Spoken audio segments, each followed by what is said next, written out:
Bienvenidos, una vez más, a un nuevo episodio de Cuentos para Despertar. Soy Norberto Janssenson y en este espacio me dedico a contarles cuentos breves de la literatura contemporánea universal. Me da mucho gusto recibir vuestros mensajes. Gracias a todos por tomarse el tiempo para hacerme saber desde dónde escuchan este programa, qué sienten, cómo lo descubrieron, qué cuentos les gustan. Disfruto mucho, por mi parte, de elegir cuentos para contarles. Cada cuento es una aventura, una experiencia, un viaje, un mundo. Hago lo posible por seleccionar cuentos de lo más variados, de autores de diferentes países, de diferentes épocas, que cuentan sus historias con diferentes lenguajes, texturas, mensajes.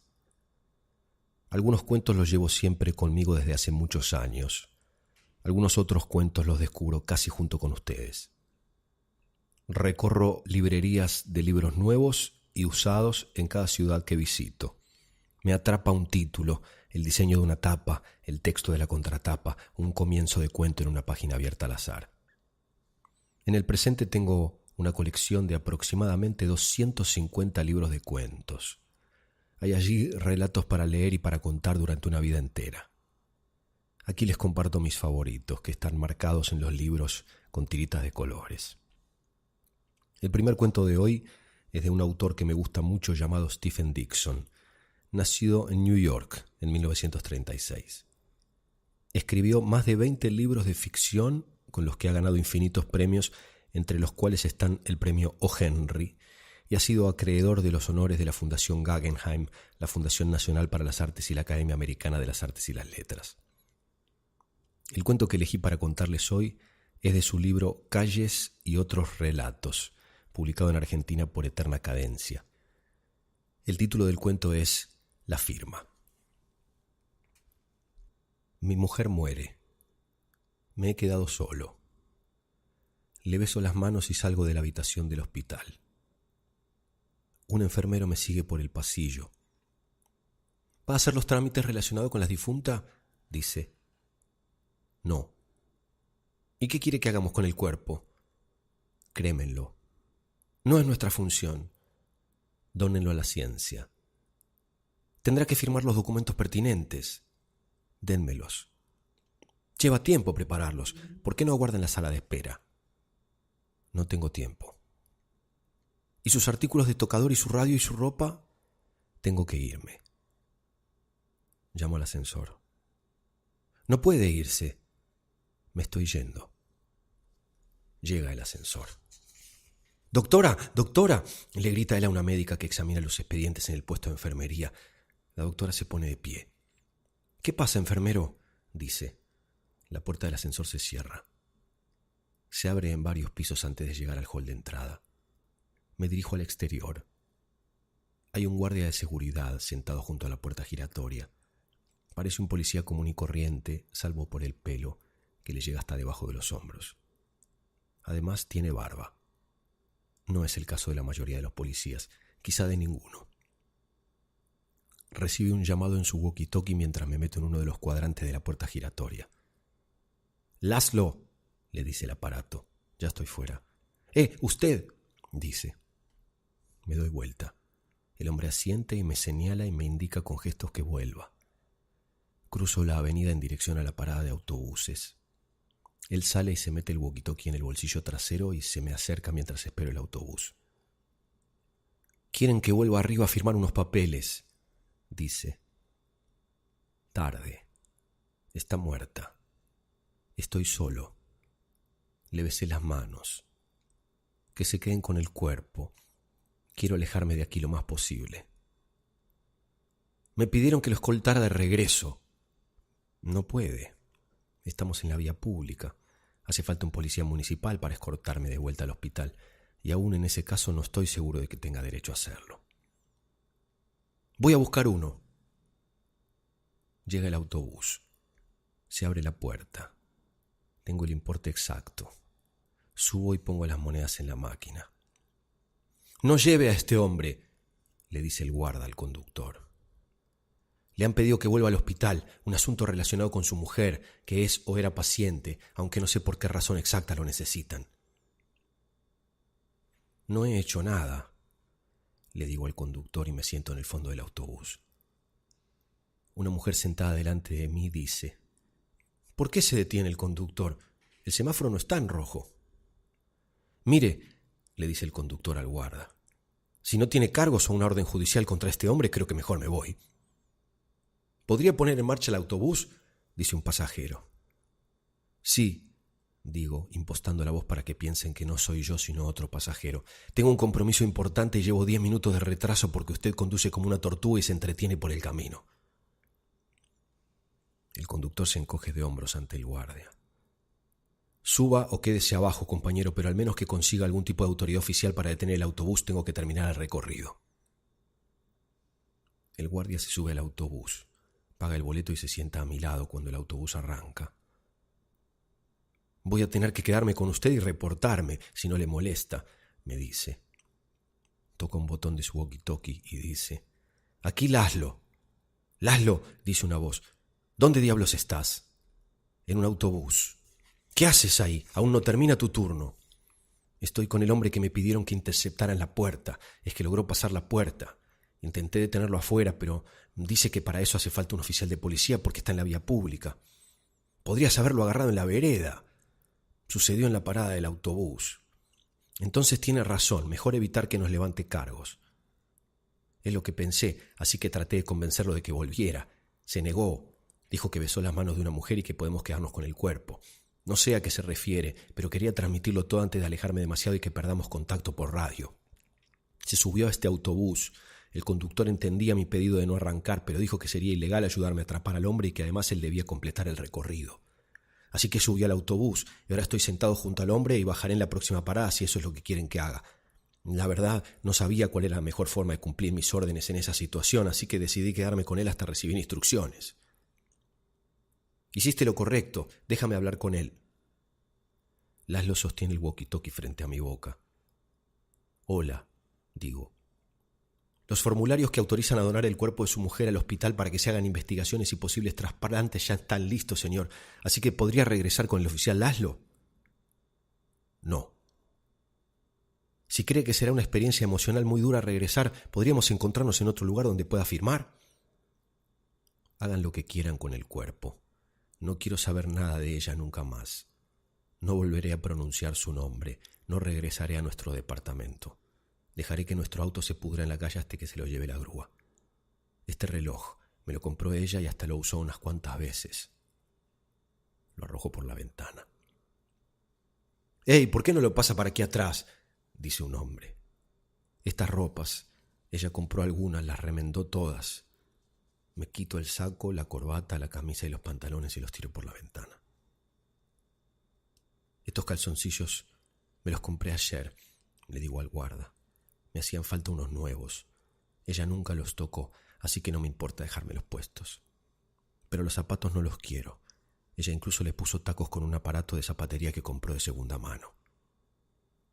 Me quito los zapatos y los lanzo por la ventana. El autobús se ha detenido. Todos los pasajeros se han bajado, salvo Laszlo. El conductor está en la calle buscando, estoy seguro, a un oficial o a una patrulla de policía. Me miro las medias. De las medias no estoy seguro. Déjeselas, dice Laszlo. Parecen buenas y me gusta el marrón. Pero las compró ella. Creo que me las regaló para mi cumpleaños de hace 2 años, cuando me dio una canasta de picnic que contenía una docena y pico de medias de colores distintos. Sí, esas son de aquellas. Me las quito y las arrojo por la ventana. Por eso intenté, y aún tengo que irme de la ciudad lo antes posible. ¿Has oído?, dice Laszlo frente a su walkie-talkie, y el hombre al otro lado dice: sigo sin entender. Verá, digo en el walkie-talkie. Pasamos muchos años juntos aquí, mi mujer y yo, toda nuestra vida de adultos. Estas calles, aquel puente, aquellos edificios. Escupo por la ventana. Puede que hasta este autobús tomábamos muy a menudo esta línea. Trato de arrancar el asiento de adelante, pero no se mueve. Laszlo me pone las esposas en las muñecas. Esta vida, digo, y me rompo la cabeza contra la ventanilla. Llega una ambulancia y me lleva al mismo hospital. Me ingresan en urgencias y me ponen en una camilla en la misma sala donde llevaron a ella la última vez antes de mudarla a una habitación semiprivada.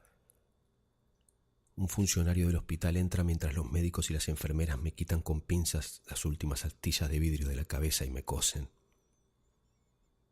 Si sigue interesado en donar el cuerpo de su mujer, dice, nos gustaría resolver el asunto mientras aún haya tiempo para que sus órganos sean usados por algunos de los pacientes que están arriba. No quiero que nadie ande caminando por ahí con partes de mi mujer para que me lo cruce y quizá la reconozca el día menos pensado, digo. Pero él me toma la mano con la que escribo y guía mi firma. De Stephen Dixon, de su libro Calles y otros relatos, La firma. El segundo cuento de hoy pertenece a un libro editado por Walduter, a quienes agradezco por acompañarme en este emprendimiento. Walduter, la librería, es para mí la mejor librería de Buenos Aires, que además tiene un servicio de libros importados a pedido, edita libros y es la mejor distribuidora de la Argentina. El autor es Mario Sabato. El libro lleva por título La imposible melancolía y el cuento se llama El talento no es hereditario. Dice así: desde hace muchos años me reiteran, con ligeras variaciones, la misma pregunta. Intento simular que es novedosa para no ofender al que me lo inquiere, sobre todo si es periodista, y simulo buscar respuestas que se me ocurran en ese mismo instante, no solo por una cuestión de urbanidad, sino también de prudencia. La vez que encontré una contestación distinta y a mi juicio divertida, el periodista se ofendió y me dedicó desde entonces su enemistad. Fue en un estudio de televisión, en directo y sin posibilidad de enmiendas. ¿Es difícil ser hijo de Ernesto Sábato?, me preguntó. Solo cuando me hacen esa pregunta, respondí, y su rostro se demudó. Mi respuesta, además de imprudente, no era del todo cierta. Tengo que retroceder demasiados años para aclararlo. Las infancias generalmente terminan de una manera imprecisa durante un tiempo sacudido por los granos y la explosión de hormonas. No es que yo haya prescindido de estos tropezones, pero mi infancia terminó de golpe. Ni siquiera de un día para el otro, sino en unos minutos. Ocurrió cuando entré por primera vez en el Nacional Buenos Aires, el augusto colegio patrio donde cursaría mis estudios secundarios. La tarde anterior había estado jugando con mis amiguitos del barrio a los cowboys y a los indios. Esa mañana tenía una corbata por primera vez en mi vida y un susto considerable que no podía ocultar. Subí las escalinatas, pasé el imponente portón de rejas y me encontré con un grupo de adustos ancianos que me observaban severamente desde sus mármoles. Se me había dicho que tenía que estar orgulloso de entrar al Colegio Nacional Buenos Aires. Si era así, no lo percibía. «¡Señor!», oí que alguien me llamaba. Era alguna autoridad y no se estaba burlando de mí. Al verlo, y aún en la confusión cercana al pasmo que yo tenía, resultaba obvio que esa autoridad era incapaz de la ironía y de la compasión. Cumplía con su trabajo señalándole a los novatos el camino a seguir, pero me indicó además algo mucho más importante. Con ese señor había terminado mi infancia. Ya no habría más cowboys temerarios ni tampoco indios temibles. Tenía corbata, pantalones largos y debía ser un señor. Ese mismo día, en la primera clase de matemáticas, tuve otro percance. La profesora dijo que iba a pasar lista y que cada uno de nosotros debía pararse cuando se lo nombrara. Cuando llegó mi turno se alteró la rutina que básicamente consistía en que la profesora lo mirase a cada uno por unos segundos y pasara enseguida al siguiente apellido. El anterior podía sentarse mientras se incorporaba el próximo. Conmigo, en cambio, se quedó mirándome. «¿Usted es hijo del profesor Sábato?» Asentí, por las dudas. Jamás había oído lo de profesor, pero no me pareció prudente decirlo. La profesora, entonces, con un fervor para mí inexplicable, le informó a mis nuevos compañeros, y a mí también, que lo ignoraba, que mi padre era un brillante físico matemático y que ella había estudiado con sus textos. No sé si su arenga fue tan larga como a mí me pareció, ahí paradito como estaba y rojo de vergüenza, pero lo peor fue el final. «Es un orgullo para mí tener de alumno al hijo de mi profesor». Y como si esto no fuera suficiente, agregó: «Usted, estoy segura, le va a hacer honor a su apellido. Puede sentarse». Lo hice, perseguido por las miradas de mis compañeros que imaginé burlonas y tal vez hostiles. En la siguiente clase, cuando ya había pasado una semana y mi timidez se había evaporado, cuando pasó lista me animé a decirle: «Señorita», era obvio que era una solterona, «el talento no es hereditario». Me miró, sin entender. «Yo no soy como mi padre con las matemáticas. Más aún, en mi casa creen que soy medio idiota». Lo de medio era un exceso de optimismo. Mis compañeritos de la escuela primaria, ninguno de los cuales era hijo de un físico matemático, habían aprendido a dividir un año antes que yo. La profesora no quiso creerme, pero con la primera prueba se dio cuenta de que era cierto y su desilusión quedó evidenciada con el color rojo. No me preocupé mucho cuando llevé el boletín de calificaciones a la casa. De revisarlo, era algo que se encargaría mi madre, que me iba a felicitar por las buenas notas y a consolar por las malas. Pero el infortunio hizo que esa tarde mi padre estuviese aburrido, tanto como para que se le ocurriese que era su obligación revisar el boletín de calificaciones de su hijo. Su atención inmediatamente se dirigió a ese 2, estridentemente colorado, en matemáticas. Intenté distraerlo, comentándole las otras notas mucho más auspiciosas, todas de color azul. Pero él se quedó con su índice apoyado en el 2 fatídico. Balbuceé algunas incoherencias claramente incomprensibles para disculparme. La mirada inquisitiva no cesó. Más aún, me perforó. Entonces confesé: «Vos sabés que soy lerdo con las matemáticas». No se conformó y tuve que agregar: «No entiendo, no me gustan las matemáticas». «No puede ser». Se exaltó con la pasión que le dedicaba aún a los temas minúsculos. Me dijo que las matemáticas eran maravillosas, que era imposible que no me deslumbraran, y que si no me gustaban era porque me las enseñaban mal. Me tranquilizó que creyera que la culpa no fuera mía. Pero solo fue una pausa, porque luego me preguntó quién era la imbécil que tenía de profesora. Y como la verdad fue siempre indispensable en mi casa, tuve que decirle que no era una imbécil, que en todo caso el imbécil era yo, porque todos mis compañeros de la clase habían aprendido el teorema que a mí me resultaba hermético. Creí que con eso había terminado el tema. A la semana siguiente, cuando iniciaba la hora de matemáticas, supuse que solo me enfrentaría al calvario de tratar de entender otro teorema. Unos golpecitos sonaron en la puerta. La profesora fue a abrir y se encontró con mi padre. «¡Doctor Sábato! ¡Qué honor!».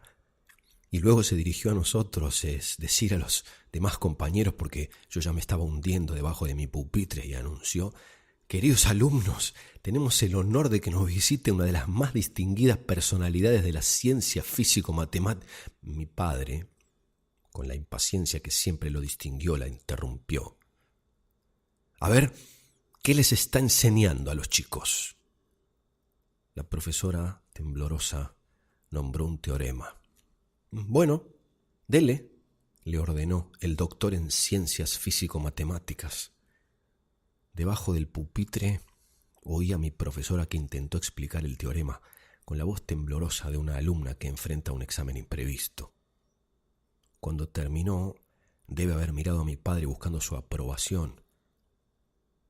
Oí a mi padre que le preguntaba a la clase: ¿Ustedes entendieron algo? Un alegre coro le contestó que no. A ver, deme una tiza, le ordenó mi padre a su víctima.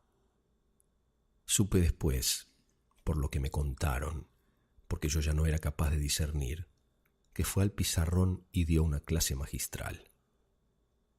Magistral o no, fue obvia la respuesta cuando les preguntó: ¿Ahora entendieron? Golpeando los pupitres con los libros, con un desmesurado entusiasmo, todos gritaron que sí. ¿Ha visto cómo se hace?, fue la retórica pregunta con la que mi padre se despidió de la profesora. Cuando se fue y cerró la puerta, supe que mi vida con las matemáticas sería muy difícil. Confieso, con esta historia, que a veces se me hizo difícil ser el hijo de Ernesto Sábato. Más aún, ahora que recuerdo el episodio, creo que más que una dificultad, sufrí un intento de filicidio, posiblemente involuntario. De Mario Sábato, de su libro La imposible melancolía, editado por Walduter, el cuento El talento no es hereditario. El último cuento de hoy pertenece al libro Como piensan las piedras, de la muy joven, muy talentosa y muy premiada autora mexicana Brenda Lozano. El título del cuento es Todo lo prestado. Un rabino con un saco negro y largo, sentado entre un grupo de niños mexicanos con camisetas amarillas, lee el Talmud sobre la mesita plegable del avión que va desde New York a la Ciudad de México. Es el final del verano. Los niños vuelan de vuelta a casa luego de un campamento. Son niños inquietos, hacen ruido. El rabino intenta concentrarse. Esa mañana su hijo mayor le compró ese asiento en el pasillo antes de darle la noticia del accidente que llevó a su tío al hospital, el único de la familia que vive en México. Su hermano menor está en el hospital. El rabino está ansioso. Su hermano está grave. Le aterra la idea de arrojar piedras en la tumba de su hermano. No le gusta viajar en avión y es la primera vez que hace un viaje urgente.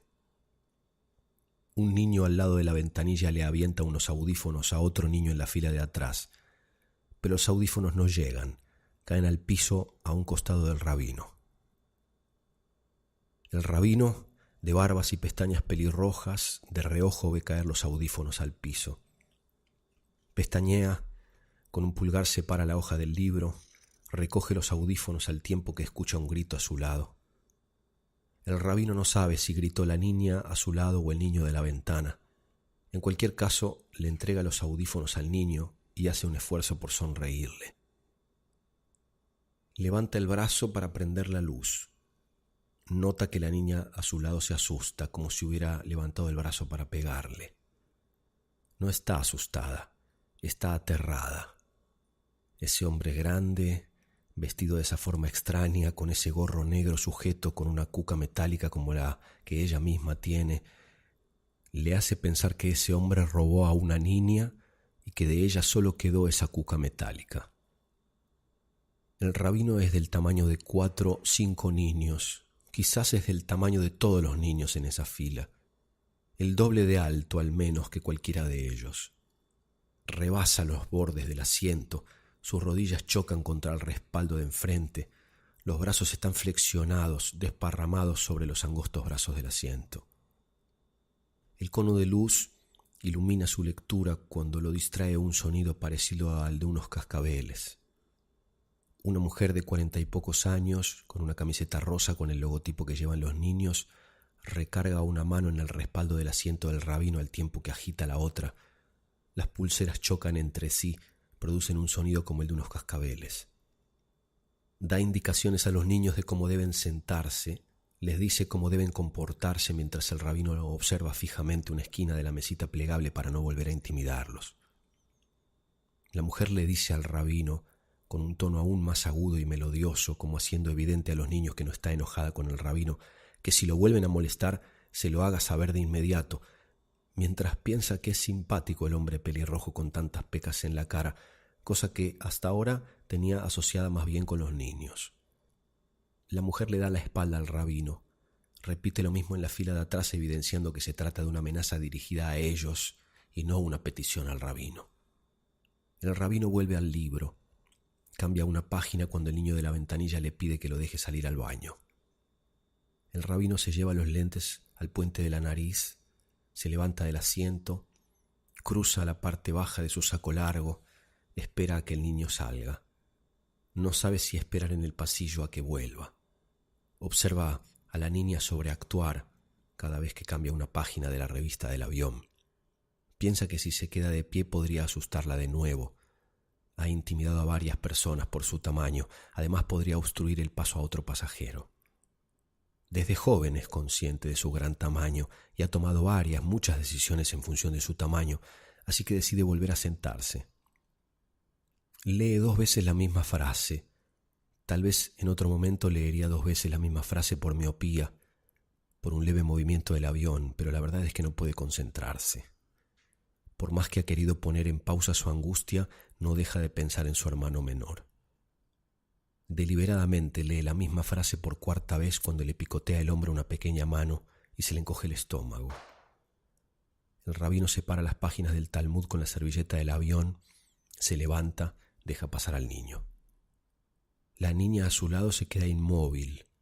El rabino le sonríe, pero al instante que cruzan miradas ella desvía la suya como un pájaro que vuela luego de un ruido inesperado en dirección opuesta a la sonrisa del rabino. El rabino empieza a quedarse dormido. Se desparrama, se expande aún más en el asiento. Está consciente, aunque dormido, de que está en el avión, así que se cruza de brazos para no ocupar más espacio. Sin embargo, va perdiendo control. Ladea la cabeza, los lentes se le resbalan a media nariz. Comienza a roncar. El niño de la ventanilla asoma la cabeza, le hace señas a otro niño en la fila de al lado.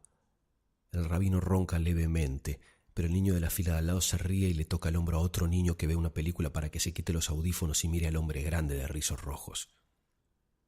El niño de la ventana ve las reacciones de los otros niños en la fila de al lado, cierra los ojos, se tapa la boca con una mano y voltea la mirada a las nubes para no reírse a carcajadas, como a veces le funciona mirar la pared blanca en la escuela para que no estalle una carcajada. El rabino, dormido, ladea la cabeza al otro lado en dirección a la niña. Ella codea al niño de la ventana. El niño extiende la mano, le toca el hombro al rabino. El rabino no se despierta, pero endereza la cabeza. Deja de roncar, con los ojos cerrados y los lentes a punto de resbalarse por completo. En un movimiento los guarda en la bolsa interior del saco. Vuelve a cruzarse los brazos y en ese movimiento la parte baja de su saco largo queda en el asiento de al lado. La niña le señala al niño esa tela negra en su lugar como si fuera del ala de un murciélago cuando el rabino vuelve a roncar. Esta vez ronca fuerte, ronca muy fuerte. Sueña con su hermano menor, cuando niños en casa de sus padres. Hacen la tarea en la mesa del comedor. La luz de la tarde atraviesa las ventanas. Las cortinas blancas proyectan las sombras del patrón de flores sobre la mesa. El piso es también una pantalla de las flores distorsionadas de la cortina. Las pelusas van lento de un lado a otro.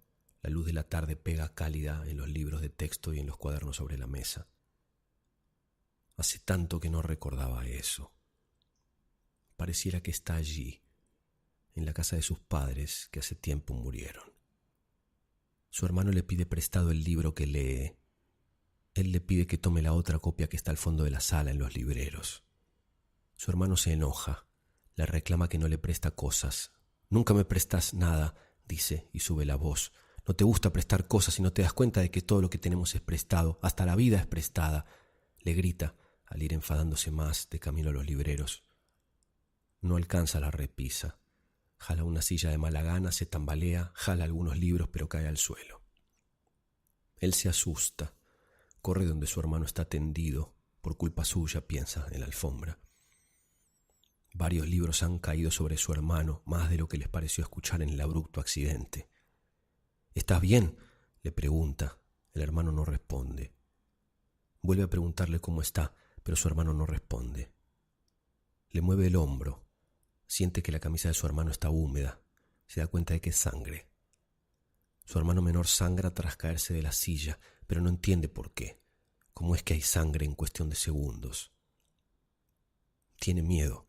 No entiende cómo en cuestión de segundos, por culpa suya, piensa su hermano sangra en la alfombra de la sala. Por culpa suya, está seguro, la sangre de su hermano está ahora en todas sus manos. Sus padres no están en la casa. El miedo se agudiza como una cuerda a punto de romperse y siente como el líquido aún tibio comienza a mojar el costado izquierdo de su pierna.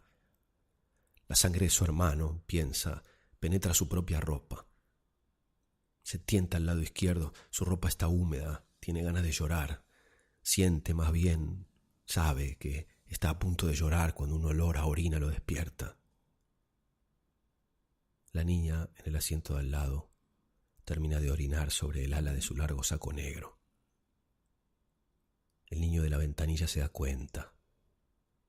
¿Qué pasa?, le dice a la niña. ¿Por qué no fuiste al baño?, le pregunta. Pero la niña no responde y se echa a llorar. De Brenda Lozano, de su libro Cómo piensan las piedras, el cuento Todo lo prestado. Así llegamos al final de este episodio, el número 13 de Cuentos para Despertar. Gracias a Walduter, la librería, por habernos recibido la semana pasada en el primer evento en vivo de este podcast.